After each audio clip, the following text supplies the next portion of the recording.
Hey, what's going on, everybody? It is Monday, March 11th.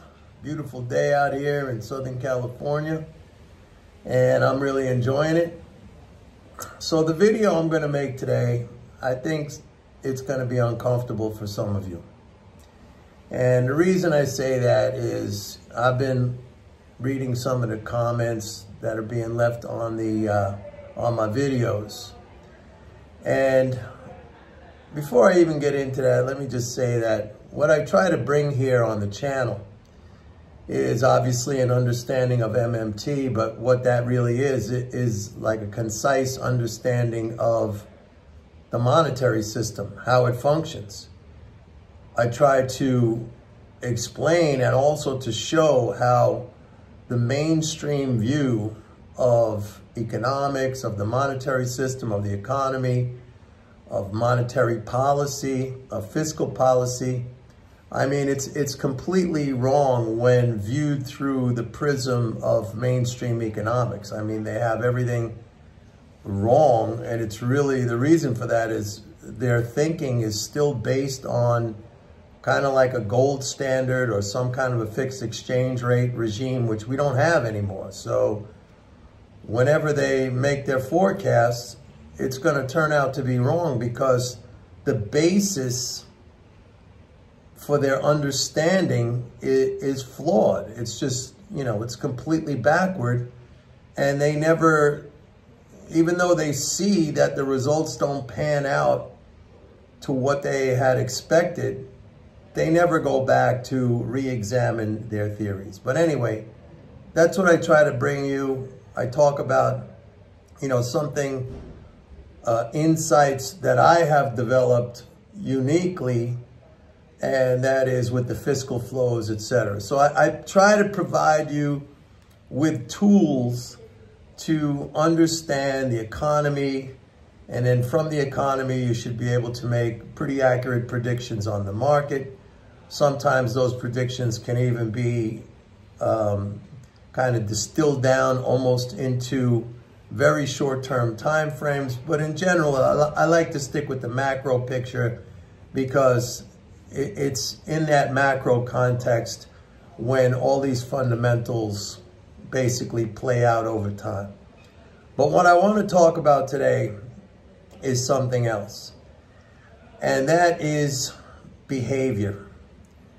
Because I could give you all the information in the world. I've even said in the past that I don't believe in, like people say, well, let me see your track record. I think that is completely useless because you are not me. I am not you. I can give you trades I've done. It doesn't mean that you are going to behave or react in the same way as I would.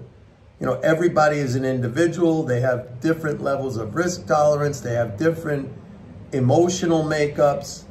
And so you can't replicate me. I can't replicate you. So even if you have, and I've said in the past that even if you have inside information, many of you wouldn't make any money because maybe you would lack the patience, maybe you would lack the discipline, maybe you would get too emotional. I mean, it's just ridiculous. So you really, you know, at the bottom line, you have to talk about behavior.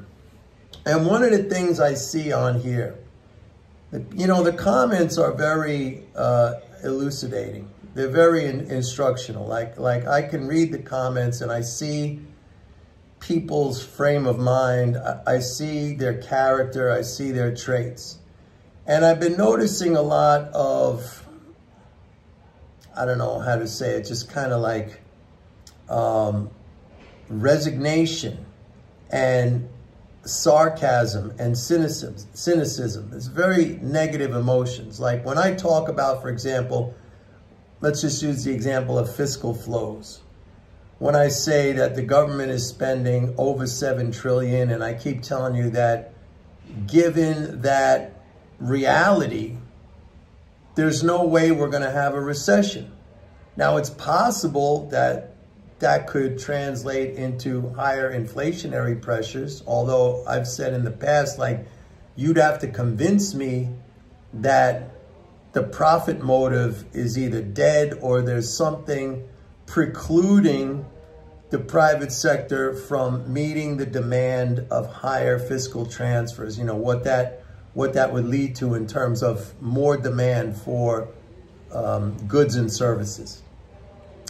But that might be the case. We might have higher inflation. And then, you know, I see comments to the extent like, oh yeah, well, you know, that's easy for you to say, 7 trillion, but now we're going to be, the little guy is going to get screwed because of higher inflation. Or comments like, oh, if it's just about spending money, Mike, then why does the government spend 20 trillion or 50 trillion? Ha, ha, ha. And they're going to screw everybody. See, those kind of comments are loaded with deep, deep sarcasm and cynicism. Let me tell you something. Let's talk about inflation, for example. Nobody is coming to help you, okay? Nobody is coming to help you. You're in this for yourself. If you think the government is going to help you, then you are really misleading yourself. Because if you don't understand by now that the government only helps big moneyed interests, the billionaire class, large corporations. I mean, if you're Mr. Little Guy, which a lot of these, you know, commenters are characterizing themselves as, because they're saying, yeah, you know, the inflation's going to screw us, blah, blah, blah. Nobody is coming to help you. So, like, if you're just resigned, if you put yourself into a state of helplessness, when there are tools out there, there are things out there that can, at least, at the very least, provide you with some relief to a situation where you feel that it's going to create financial hardship or pressure. If you don't use those tools, if you don't use that knowledge, if you don't avail yourself to that, then I'm sorry, but that is on you. And complaining and whining and, you know, being cynical and sarcastic and playing the role of the victim all the time. Like, I used to do stuff like that. Me personally, I used to do stuff like that. Like, complain all the time, like, oh, you know, it's only the rich, blah, blah, blah, or the connected, or the elites. That gets you nowhere, okay? They're not coming to help you. And the government is not coming to help you. If you think that the government is coming to help the little guy, well, you know, I don't know what to tell you, but by now, everybody should realize that that is just not going to happen. Now, imagine if you were in some prison somewhere, some jail, some cage, and I gave you a hacksaw. Or better yet, the hacksaw is sitting in your cell. It's in your cell. It was given to you, okay? And there's nobody around to police you. You're in that cage and there's a hacksaw, and you say, oh my God, I'm in this cage and I can't get out, and poor me. How awful my situation is. How bleak my situation is. And I'm like, dude, there is the hacksaw right there. It is free for you to use. It is offered to you. It is available to you. Nobody is there to tell you not to use it. As a matter of fact, your jailers are encouraging you to use it. And you still don't use it. And you complain about your plight. And you complain about your situation. When the tool that will allow you to be free, you just let it sit there. And you say, I don't know how to use it. And there's even like a manual there. Or a video there that shows you how to use it. And you're like, no, no, no, that's too much. Too much I have to concentrate on to learn how to use that hacksaw to free myself from this imprisonment. That's exactly what is going on with a lot of you. Exactly. You prefer to stay mired in this state of victimhood and complain about things and complain about the situation. And listen, you don't have to have millions and millions of dollars, okay? I've always said that it's time that makes you rich, not timing. The whole concept behind investing, as far as I'm concerned, and it's proven mathematically, is that it's this compounding effect over time, compounding of interest, compounding of earnings. So most people, look, I'm not that young, all right? I'm going to be 67 next month. I didn't really start investing in the stock market until not that long ago. I was mainly a trader for most of my life. For those of you who've listened to my stories and my videos, you know that I was an exchange member on 4 different futures exchanges. I was a trader in the pits, trading, 1,000 times a day, in and out, for the majority of my career. I made money, but I didn't make a lot of money, because that is like I've said it in the past, unless you're the times when I made big money, I literally had inside information in the commodity pits. And I've gone over that story many, many times. I'm not going to go over it again. But you don't have to be, some of you have sent me emails and stuff like that. You're young, you're in your 20s, you're in your 30s. I don't think there's a lot of professional people who watch this channel. And if they do, let's say institutional types, they probably don't agree with anything I say, because they're totally married to the mainstream economic view. Okay, so they're gonna poo-poo MMT. They're gonna make fun of it. They're not gonna go along with it. They're gonna just knee-jerk, reflexively say, like some of you say, oh yeah, why don't you just print 20 trillion? That's gonna be great. Inflation, ha ha ha.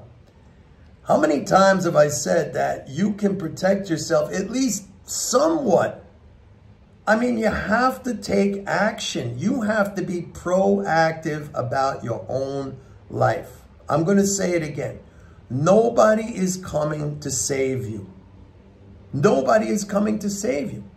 And frankly, I don't see the value or the benefit in just playing this victim card all the time and complaining and being cynical and being negative and, just resigning yourself to helplessness. What is that?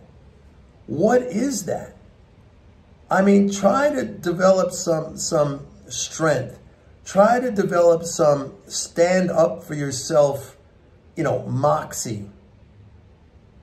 And I've given examples in the past of people who have signed up for my report. And this is not an advertisement. I'm just giving you an example of people who, they were excited. And they wanted to learn about MMT. But they got the report and they're like, oh, this is over my head. I'm getting out. So that's just mental laziness. That's exactly the same thing as the analogy I gave about that hacksaw in the prison. You're inside that jail cell. There's a hacksaw given to you by your jailers. And the reason I say that is because the government is telling you this is an ownership society. You have to think like an owner. What better vehicle is there to be an owner than the stock market? You don't have to go around looking for some, location to rent, some storefront to rent.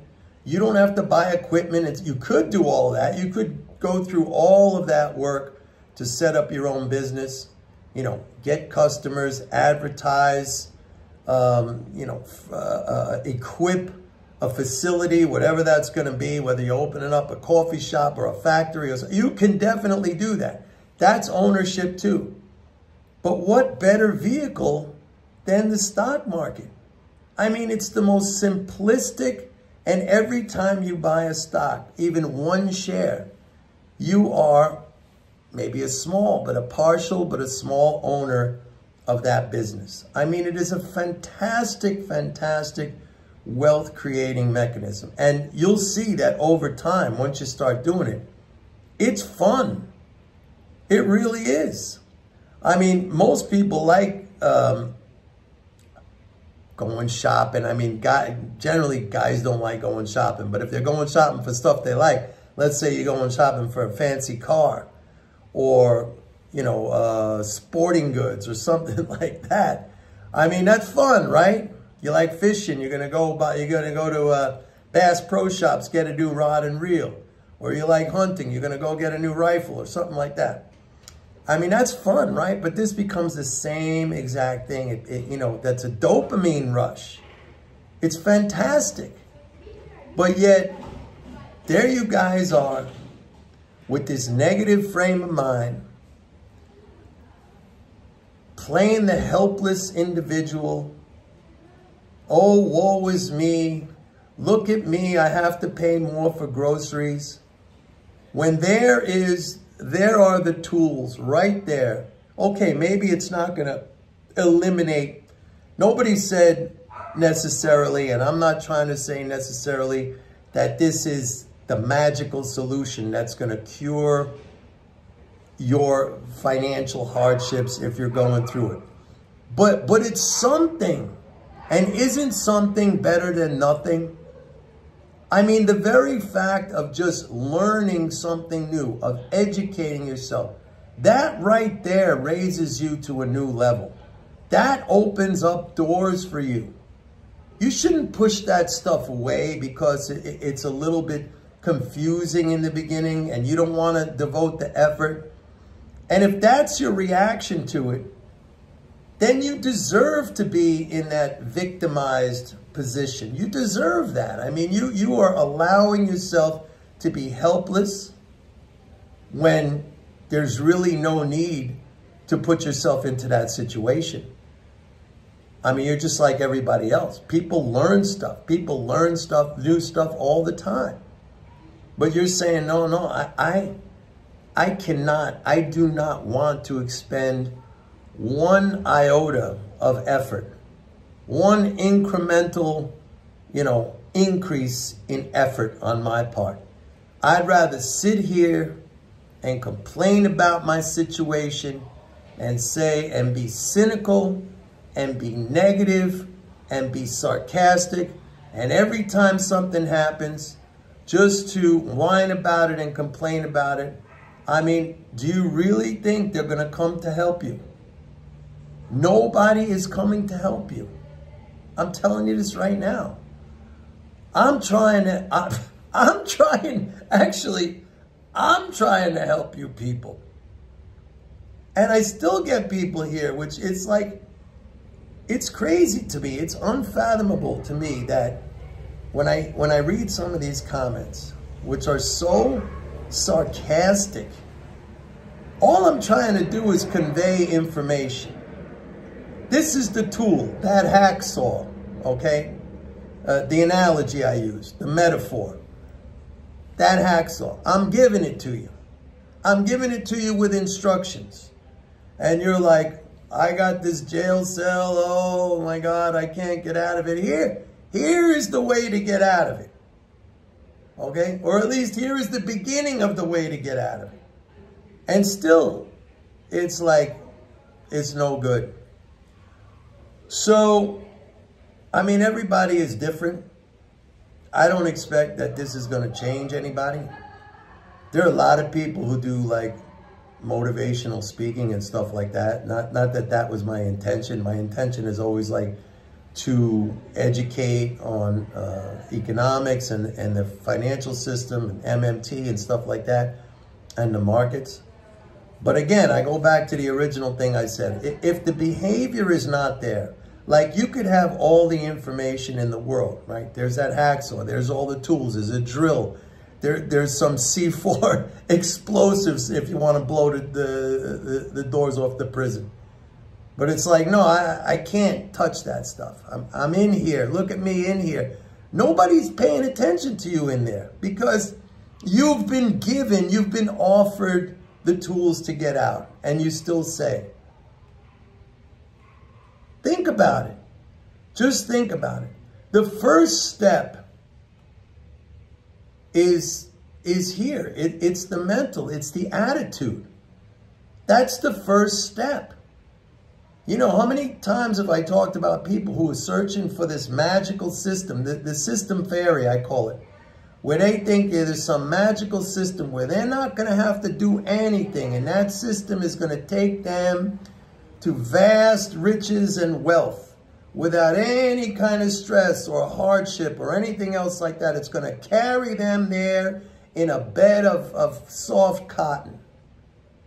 A lot of people think that way. And they have zero understanding that the real key to success is not a system. It's in you. It's in your attitude. It's in your behavior. And like I said, I'm sure there's going to be comments. A lot of people are not going to want to hear this. They're going to be uncomfortable with this. I know for a fact because I used to be the same exact way. When I used to hear some of these motivational guys who were actually giving out good advice, I would say, oh yeah, that's easy for him to say. Look at him. He's got you know, zillions of dollars and he's famous or he's connected. Or I had the same negative, cynical attitude until I realized, it took me a long time to realize that the problem was in myself. It wasn't in my system. It wasn't in my analytics. It had nothing to do with that. You know, I tell this story all the time in my Forex course where I ask the students, when I used to do it live, I say, give me a trade, any trade right now, unplanned. I don't know what it is. Try to make it the worst trade you could think of. And because I have confidence, because I have, you know, experience, I was able to almost in every single case work myself out of it. As a matter of fact, if you buy my Forex course, you know, the video course, and again, I'm not saying go buy it, but it's there. It's on my website. You could see it in action. I do it, okay? So, I mean, again, I know a lot of you are going to be uncomfortable with this. You're going to mock this. You're going to say whatever you're going to say. There's going to be criticism. There's going to be a cynical response. You know, a lot of you, the sad part of it is that a lot of you, maybe unknowingly, you want to stay in that cage. You want to stay in that frame of mind of victimhood. That's comfortable for you. That's something that you know. That's something that you understand. And one of the most scary things in life to an individual is the unknown. Like breaking away from things you know, even if the things you know are hurting you. You know, you see this all the time in abusive relationships, where the person stays with the abuser because it's scarier to break away, because breaking away means going into the unknown. You are your own abuser. If you're posting up comments like, oh yeah, well, you know, poor me, the little guy, inflation is going to fuck me or something like that, you are your own abuser, because everything is out there. And again, nobody is coming to save you. Nobody is coming to save you. You can only save yourself. And the tools and the information to save yourself, I mean, this channel's free. The tools and the information to save yourself, not only right there, they're handed to you. Your jailers are telling you to use it. It's the ownership society. So I hope this sinks in. I don't expect that this is going to change anybody's behavior, but I had to say it as a as a personal message. I just had to say it. I mean, I see it a lot now, and it's unfortunate. It really is. All right, everybody. That's it for today. Bye.